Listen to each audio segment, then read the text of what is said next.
Bonjour à vous tous pour ce nouveau numéro de Luc Michel vous en dit plus. Je sais que cette série vous plaît, vous êtes très nombreux à les regarder.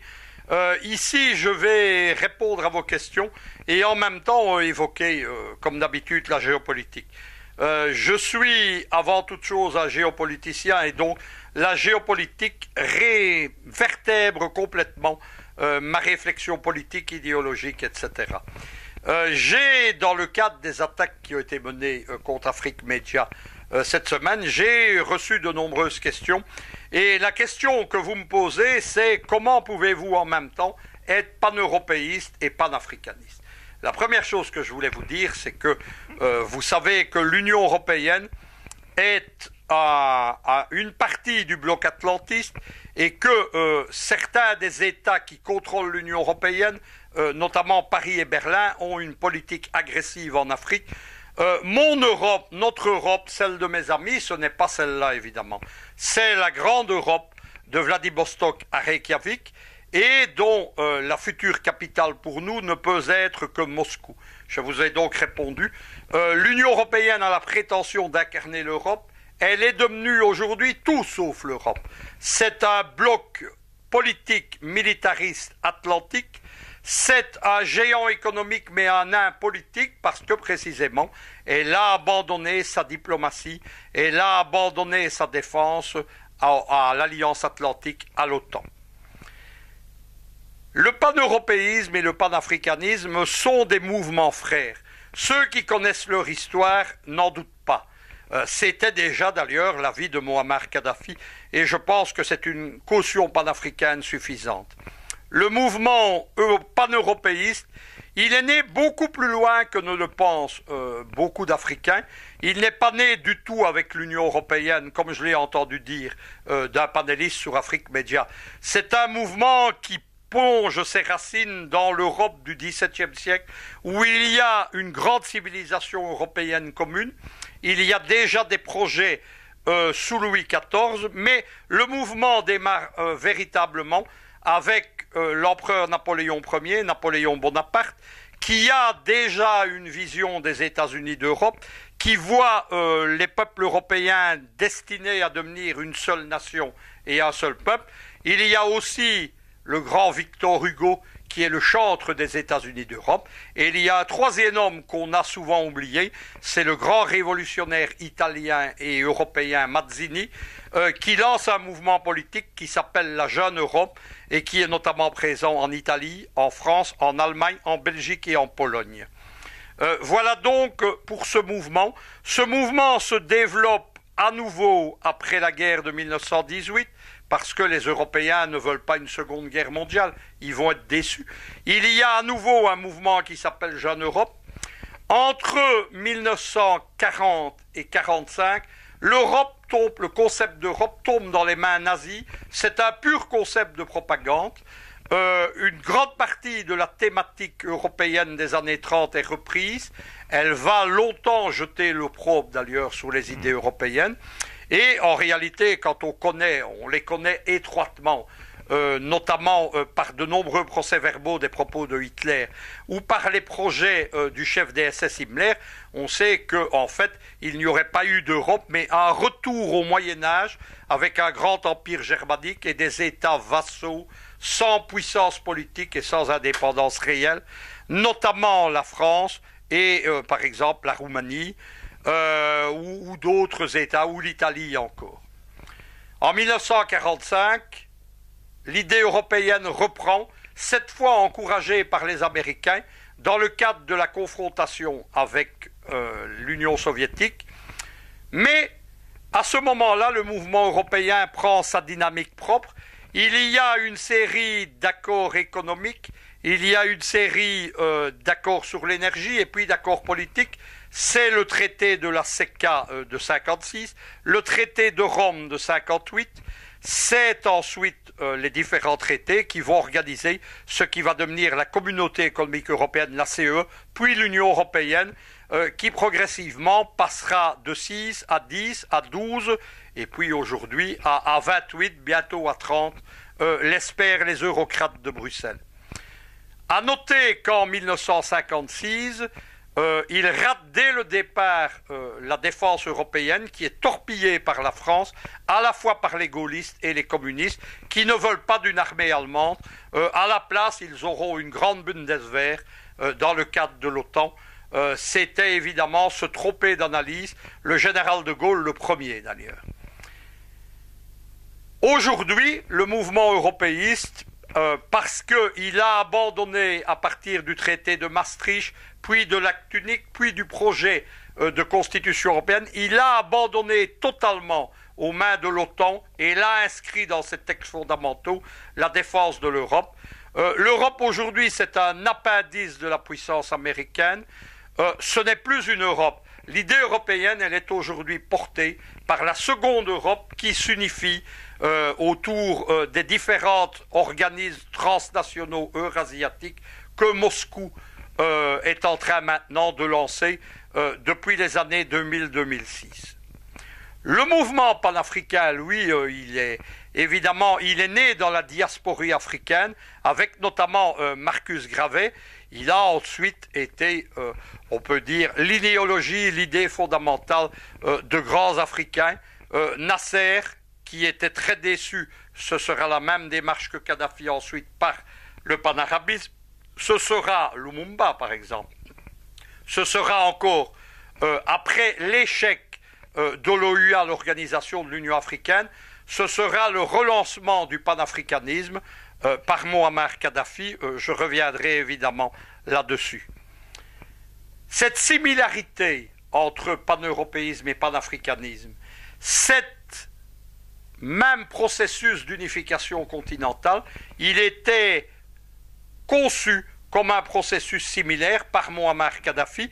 Et le projet de Muammar Kadhafi, qui était ici le nôtre et que nous avions amené dans la Libye des années 90, c'était une symbiose des unifications européennes et africaines avec la Méditerranée comme trait d'union, redevenue comme du temps de l'Empire romain la Mare Nostrum, et avec la Libye comme pont entre l'Afrique et l'Europe.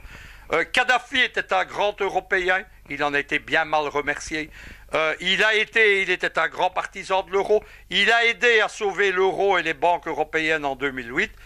Le merci qu'il en a reçu, évidemment, c'est la participation des pays européens, de l'OTAN et particulièrement de la France, à l'agression et la destruction de la Jamaïria en 2011. Kadhafi aussi, évidemment, voyait une toute autre Europe que la petite Europe croupion de Bruxelles. Il voyait comme nous une grande Europe dégagée de l'impérialisme américain. Pourquoi je suis pan-européisme? Eh bien, c'est au début de ma démarche politique. J'étais pan-européiste vers 15-16 ans déjà. J'ai commencé ma carrière politique entre 13 et 14 ans dans le soutien au FPLP de Georges Habash à la résistance palestinienne, et je suis rapidement arrivé sur des positions pan-européennes parce que il n'y a pas d'autre solution pour moi, précisément pour un continent européen libre aujourd'hui.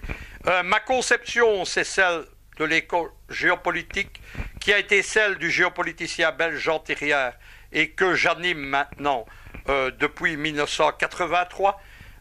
Nous avons des concepts qui ont été, mais c'est toujours le même exprimé suivant le concept de l'époque, ça a été la grande Europe de Reykjavik à Vladivostok de 1964 et l'empire euro-soviétique que nous avons développé entre 1982 et l'effondrement de l'Union soviétique, et ensuite à nouveau la grande Europe de Vladivostok à Reykjavik.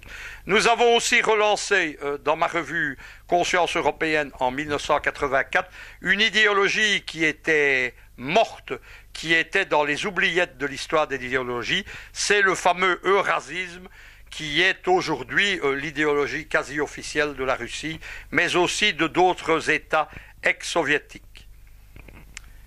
À notre école géopolitique se rattachent d'autres grands géopoliticiens qui ont été influencés par Jean Thirière, notamment le grand géopoliticien autrichien Jordis von Neusen. C'est un général autrichien. Lorsque Hitler annexe l'Allemagne, il devient général allemand.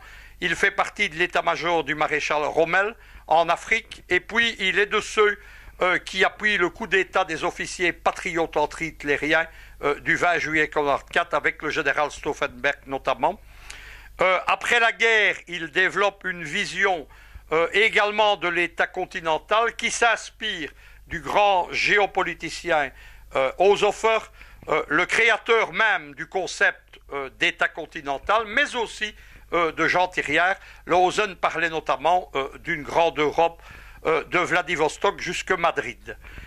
Il a écrit un livre très important qui s'appelle Mut zur Macht, Denken in Continental, c'est la volonté de puissance, penser en continent. Pour la petite histoire, j'ai fait applaudir à la fois Thiriart, von Lausen et ce titre de penser en continent lors de la dernière grande réunion des partisans du livre vert de Kadhafi à Tripoli en octobre 2009, applaudi, je précise, par plus de 2000 délégués venus des 5 continents. Il y a dans la vision pan-européenne, et je m'en explique particulièrement ici pour mes téléspectateurs, pour mes amis africains, il y a deux grandes visions du pan-européisme. La première, c'est celle qui voit l'expansion du pan-européisme d'ouest vers l'est, ouest vers l'ouest, mais donc dans le sens Vladivostok, Madrid, Lisbonne, Reykjavik. Et la seconde vision, qui a été défendue avant et après la Deuxième Guerre mondiale, c'est une notion qui va du nord vers le sud. C'est le fameux concept d'Eurafrique qui a été développé par un géopoliticien allemand, Anton Zischka, après 1945, et qui était fort maladroitement, précisons-le, repris par Sarkozy lors de son fameux discours anti-africain de Dakar. C'est sans doute l'un des gens qui écrivent pour Sarkozy. On sait qu'il n'écrivait pas ses discours. Sans doute Claude Guéant, qui a trouvé sur Internet et qui a repris ce concept. Zischka est très important parce qu'il a une vision de l'intégration de l'Afrique et de l'Europe. Il a écrit un livre important qui s'appelle Afrika Europas Gesmit Ausbahn Tummer Ein. C'est en français Afrique complément de l'Europe. Je précise tout de suite que, écrit en 1945, avant les indépendances africaines, c'est encore des concepts qui ne prônent pas la libération de l'Afrique. Mais je vous ai déjà expliqué que la géopolitique, c'est une science neutre. On peut utiliser les travaux d'un géopoliticien pour un bien ou pour un mal. J'utilise pour la libération de l'Europe et de l'Afrique les théories d'Haushofer, mais elles ont aussi servi à l'expansion allemande à l'Est entre 1933 et 1942. Haushofer a un côté positif, un côté négatif. Il en va de même de toutes les théories. Je cite souvent les travaux du géopoliticien américain George Friedman et de son institut d'analyse Stratford, mais Friedman, négatif, écrit pour la domination mondiale américaine, mais les travaux de Friedman me servent également d'éléments d'élaboration et de réflexion pour la libération de l'Afrique et du continent européen. Zischka, c'est la même chose. Zischka a de grands projets économiques, c'est ce qu'il faut retenir de son livre. Il a notamment une électrification de l'Afrique qu'on oublie totalement. Vous savez qu'on en parle beaucoup en ce moment. Ça a été un des sujets du dernier sommet de l'Union africaine en juin 2014 à Malabo. C'est un projet aujourd'hui des derniers restes agonisants de la France-Afrique avec le fameux Jean-Louis Borloo, qui est un avocat d'affaires, un avocat affairiste, un politicien usé de la Ve République, un ami de Sarkozy. Il y a le projet Zischka face à ça. Comment Zischka électrifie-t-il l'Afrique? Au travers de grands travaux hydrauliques, notamment l'unification de différents lacs africains, dont les grands lacs de la région des Grands Lacs, et qui donnent sur une série de grands barrages, les barrages fournissant l'électrification du continent. Il voit aussi le transfert des hommes, des matières premières et des biens manufacturés au travers de grandes autoroutes continentales, au travers de grands chemins de fer rapides. Ce programme, légitimement, peu importe qu'il ait été défini par un géopoliticien allemand il y a maintenant 70 ans, ce programme, l'Afrique le panafricanisme doit s'en emparer. Je reviendrai d'ailleurs prochainement sur les concepts d'Anton Gisca dans une émission du Grand Jeu. Maintenant, évidemment, il faut quand même dire quelque chose. Lorsque je parle de la Libye, c'est parce que c'est Mouammar Kadhafi qui m'a initié au panafricanisme. Je commence à travailler avec la Libye à partir de 1985. Je travaille à ce moment-là avec le réseau diplomatique, notamment l'ambassade de Bruxelles.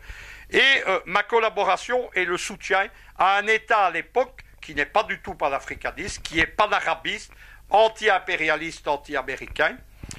Tout va changer avec les années 90. Cela va changer pour Kadhafi. Kadhafi, qui est lassé de l'échec de son panarabisme, se tourne vers l'Union africaine. Et moi-même, il y a un élément déclencheur. Je prends la parole dans un symposium sur la globalisation à Tripoli, qui est retransmis en direct par la télévision libyenne. Nous sommes en 1997. Kadhafi nous voit. Et toute la délégation part vers Sirte. Nous remettons des livres, nous remettons des travaux, notamment nos conceptions géopolitiques. Et nous allons voir très vite, au bout de quelques semaines, la Jamaïria s'emparer. C'était la force de Kadhafi et de l'équipe d'intellectuels qui préparait sa pensée et ses interventions, qu'on appelait la main parce qu'ils étaient 5, notamment le docteur Raja Boudabous, qui a dirigé le centre d'études du Livre Vert, qui a dirigé ensuite l'Académie Verte et qui est le créateur du socialisme jamaïrien et le véritable rédacteur de la partie du Livre Vert qui parle de l'économie. Eh bien, en échange de ce procédé, moi je suis initié au panafricanisme, je découvre le combat panafricain et je le découvre d'une façon très vivante parce que je participe à des symposiums, à des réunions à Tripoli, j'organise des grands camps de jeunesse où il y a des Européens et des Africains, et je découvre à ce moment-là l'Afrique combattante, je découvre des hommes politiques africains, et je suis séduit par cette idée. Je vais vous parler franchement. Je ne suis pas quelqu'un qui vous ment, je ne pratique pas la langue de bois. Au départ, je suis panafricanisme sur le plan de l'idée. C'est une idée qui me semble logique et rationnelle, et comme Mouammar Kadhafi, je pense que l'Afrique et l'Europe doivent se dégager ensemble de l'impérialisme. Je pense que si l'Afrique est une colonie occidentale, des Français, des Américains et des Britanniques, je pense également que l'Europe occidentale est une colonie américaine colonisée via l'OTAN. Petit à petit, évidemment, plus je rencontre d'Africains, des relations amicales arrivent alors, je commence à me constituer des réseaux africains. Je rencontre mon ami et camarade Gilbert Camto, qui est le secrétaire général de nos réseaux africains, le cofondateur avec moi aussi d'EO d'Afrique. Je rencontre des journalistes, des hommes politiques, aussi de la diaspora, à Bruxelles, à Paris et à Londres, notamment mon grand ami Robert Mbello, ancien ambassadeur adjoint au Caire, qui est un panafricanisme et un des experts d'EO d'aujourd'hui. Et je vais vous avouer quelque chose, je suis séduit par l'Afrique. Et plus j'avance en Afrique, plus je connais les Africains, plus j'aime l'Afrique. Pour des tas de raisons. Parce que c'est un grand continent. Parce que s'y mènent encore des grands combats. Parce que c'est le pays des grands espaces. En Europe occidentale, il n'y a plus de grands espaces.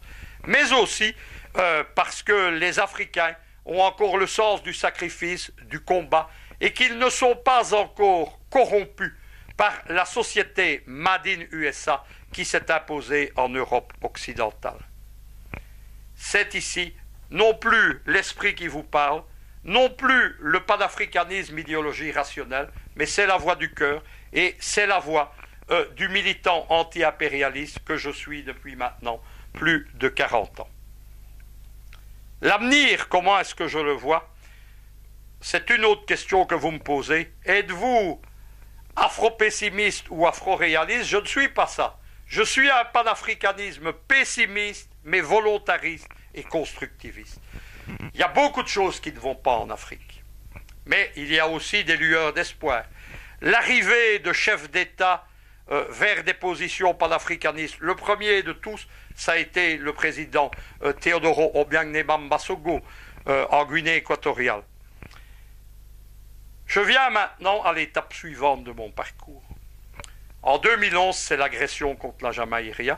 J'étais le seul à l'annoncer quelques jours avant qu'elle n'intervienne, de nouveau parce que je fais de l'analyse prévisionnelle. Et lorsque Tripoli est attaquée, lorsque l'aviation de l'OTAN bombarde, lorsque Benghazi se soulève, je vais vous parler franchement, 99% des soutiens africains de Kadhafi fuient, abandonnent le combat, et 99% aussi des soutiens européens, en particulier un certain nombre d'avocats que j'avais fait voyager en Libye et qui ont lamentablement trahi alors qu'ils auraient été essentiels à la lutte à ce moment-là. Nous ne baissons pas les bras. 3 jours après l'agression, nous créons un grand mouvement de soutien à la Jamaïria. C'est les comités ELAC, Euro-Libyan Action Committees. Nous travaillons via les réseaux sociaux et il y a très vite, il y a la constitution de comités dans 14 pays et le développement à travers de pages, à travers des groupes, etc., d'une mouvance anti-kadhafiste en Europe. À un moment donné, au cœur de la vague, en août 2011, nous étions à 500 000 d'Européens à soutenir la Jamaïria. Je n'hésite pas à me rendre à Tripoli au moment où l'OTAN bombarde. Certains m'ont demandé dans les attaques sur Facebook, notamment attaques contre Afrique Média, mais qui sont vite devenues des attaques contre moi. Certains ont osé me demander où j'étais quand on assassinait Kadhafi. Eh bien, c'est très simple, messieurs. J'étais à Tripoli sous les bombes. J'y ai notamment organisé la seule conférence internationale de soutien à la Jamaïria, en commun avec le ministère libyen des Affaires étrangères, le vice-ministre Khaled Rahim et avec l'association de la jeunesse libyenne, qui était donc un organisme d'État. Nous avons amené des dizaines de délégués européens, nous avons pu en trouver, nous avons amené des parlementaires d'Ukraine et de Russie, et nous avons continué à mener le combat pour la défense, la bataille des idées principalement. La Jamaïria ne manquait pas d'armes et de combattants, elle manquait de soutien en Europe et en Afrique. J'ai été en avril 2011, à l'issue de cette conférence, en direct devant les caméras de la télévision libyenne. Vous pouvez trouver tout ça sur la page événement Facebook de cette conférence. Eh bien, j'ai été nommé président de l'Association internationale des associations pour les Libyes. J'étais en fait chargé de la propagande extérieure de la Jamaïria en Europe et en Afrique. J'ai ensuite créé, suite à cette conférence, l'association sœur d'ELAC, ALAC, Afro-Libyan Action Committees, avec des gens comme Gilbert Quanto, comme Robert Bello, mais malheureusement, bien peu d'Africains nous ont soutenus. Lorsqu'arrive la grande nuit de la Jamaïria, lorsque Tripoli est prise, lorsque Ben Miwalit et Sirte s'effondrent sous les bombes de l'OTAN, lorsque le guide libyen est assassiné, eh bien, la question se pose à nous. Allons-nous, comme l'ensemble des réseaux libyens, nous débander et disparaître? Nous disons non. Le combat continue. Nous défendons la résistance libyenne. Nous défendons l'idée de la Jamaïria et notamment les comités ELAC, mais aussi le réseau pan-européen du mouvement des comités révolutionnaires libyens qui s'appelle le Mouvement européen pour la démocratie directe, et toujours en ordre de marche structuré. C'est la dernière structure des comités révolutionnaires libyens qui existe et qui combat. Nous défendons la mémoire de Kadhafi, mais nous défendons aussi l'idée panafricaine. Et vous allez comprendre pourquoi j'ai fait ce grand détour. C'est ce qui m'a amené sur Afrique Média. Gilbert Quanto m'a présenté Mohamed Bachir Ladan et je suis intervenu, c'était le 14 février 2014, je suis intervenu dans un débat panafricain, à l'époque uniquement par téléphone, vous n'avez entendu que ma voix. Et vous avez aimé ma voix, et je n'ai plus quitté ni l'émission ni Afrique Média. Nos rapports se sont développés.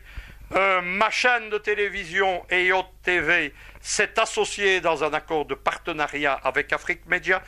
Nous produisons notamment des émissions de géopolitique, Le Grand Jeu, Grand Reporter. Nous avons aussi amené un réseau de correspondants, des gens comme Fabrice Béor, correspondant pour la Russie et le Caucase, Robert Mbello à Londres, Inan Kutlu à Istanbul, qui est aussi le secrétaire général adjoint du PCN et qui dirige le réseau turc de mon association politique, Jan van Zeebroek, qui vit en Belgique, qui est un spécialiste des médias et des réseaux sociaux, notre correspondant au Liban, Nemer Al-Gezer.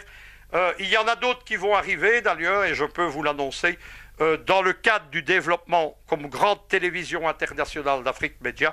Nous allons, dans les jours qui viennent, vous présenter des correspondants en Italie, du grand journal Stato e Potenza, qui est le correspondant italien, l'allié politique du PCN en Italie, et surtout un journaliste des médias d'État iranien, qui est Hamad Nokostin. Voilà donc comment je me suis retrouvé en pointe du combat panafricain. De plus en plus, évidemment, vous m'avez suivi, vous m'avez fait confiance. Je suis aujourd'hui une voix qui compte dans le panafricanisme. Vous m'appelez parfois le panafricaniste blanc, d'autres de façon encore plus gentille, Papa Luc. Et enfin, un militant panafricaniste m'a, c'est un grand compliment évidemment, appelé le Joe Slovo du XXIe siècle. Joe Slovo, c'est l'homme qui a fondé l'ANC et le Parti communiste d'Afrique du Sud. C'était un juif lituanien soviétique qui a fait de la libération de l'Afrique du Sud, de l'apartheid, son combat. Slovo, c'est l'homme derrière Mandela, et sans Slovo, il n'y aurait pas eu Mandela. Papa Luc me fait plaisir. Je vais vous avouer, même si ça me donne parfois un coup de vieux, j'étais à la gare du Midi à Bruxelles samedi dernier, et j'ai vu un petit garçon de 4 ou 5 ans qui me dévisageait, courir vers sa maman et crier « Maman, maman, c'est Papa Luc. » Ça me plaît. Je vous l'ai dit, j'aime l'Afrique, je vous aime. Vous êtes, la plupart d'entre vous, des gens engagés. Vous n'hésitez pas à mettre en avant votre sécurité. Tout ça, malheureusement, on ne le voit qu'à de très rares exceptions en Europe, où le combat est devenu beaucoup plus intellectuel, avec évidemment une génération, surtout les jeunes, qui s'est embourgeoisée. Je vais vous dire une dernière chose, c'est l'avenir. L'avenir, évidemment, comment je le vois? Écoutez, je vois toujours la synergie entre le panafricanisme, la construction de l'État continental africain, et la synergie avec l'unification de l'Europe autour de Moscou, qui sera une grande Europe eurasiatique.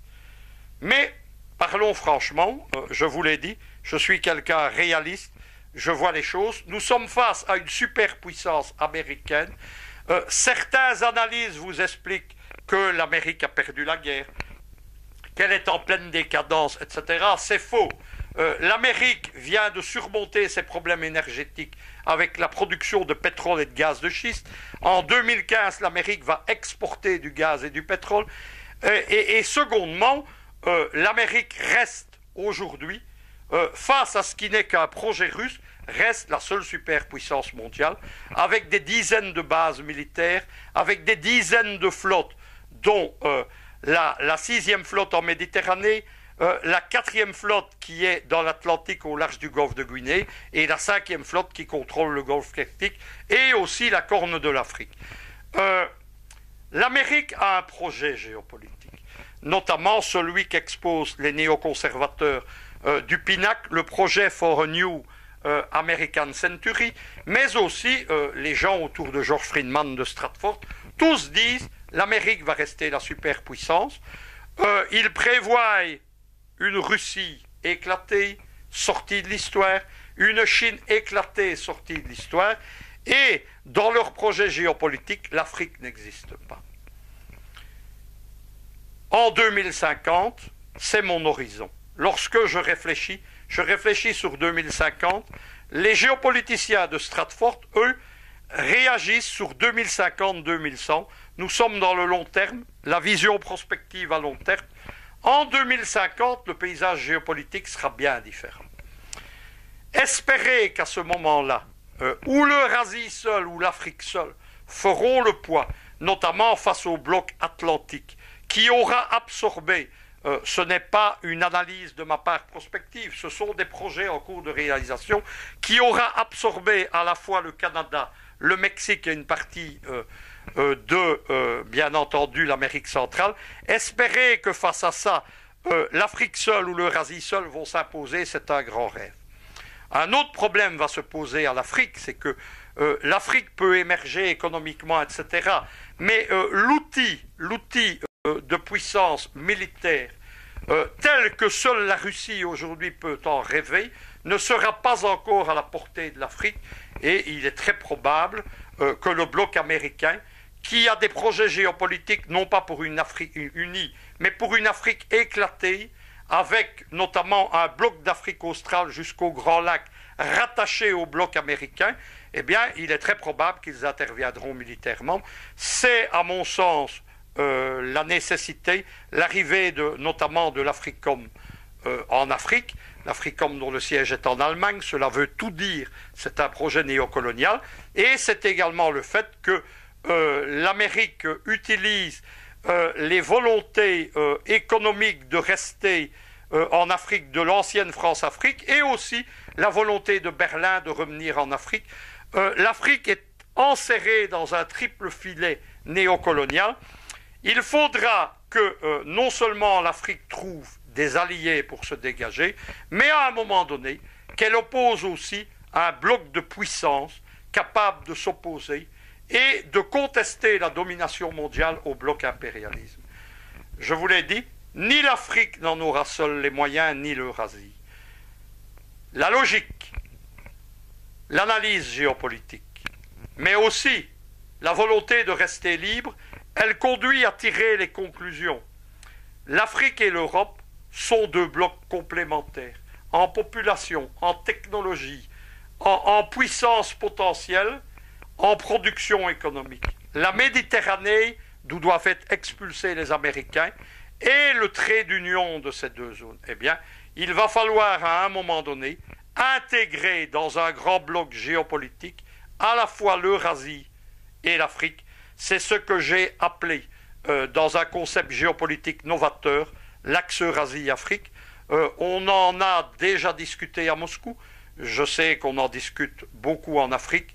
C'est, au point de l'analyse rationnelle, la seule solution pour une Afrique libre, alliée et non plus vassale d'une Europe libre. Je précise que cet axe doit être un axe égalitaire avec, mais c'est ma conception de la politique, je suis un jacobin qui croit à la citoyenneté politique, eh bien, qui doit être autour d'une citoyenneté, d'une union politique égalitaire où tous aient les mêmes droits.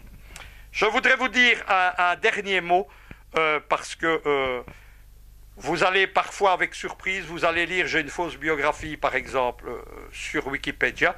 Ce que je vous raconte ici a fait l'objet d'études, notamment en Russie et en Pologne.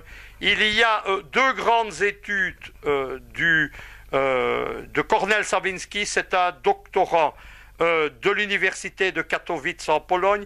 Il prépare une thèse justement sur les idéologies de la Grande Europe, et il a fait, lors de congrès des géopoliticiens polonais annuels, il a fait deux grandes études qui sont l'une sur l'influence des concepts géopolitiques de l'école de la Grande Europe et du PCN sur la Jamaïria libyenne, et l'autre sur le PCN, les comités ELAC et nos organisations en réseau. Vous pouvez trouver ces études en polonais, en anglais et en français, notamment sur mon site internet lucmichel.net. Je vous souhaite à tous une bonne vision de cette vidéo, et à la semaine prochaine pour le prochain Luc Michel vous en dit plus.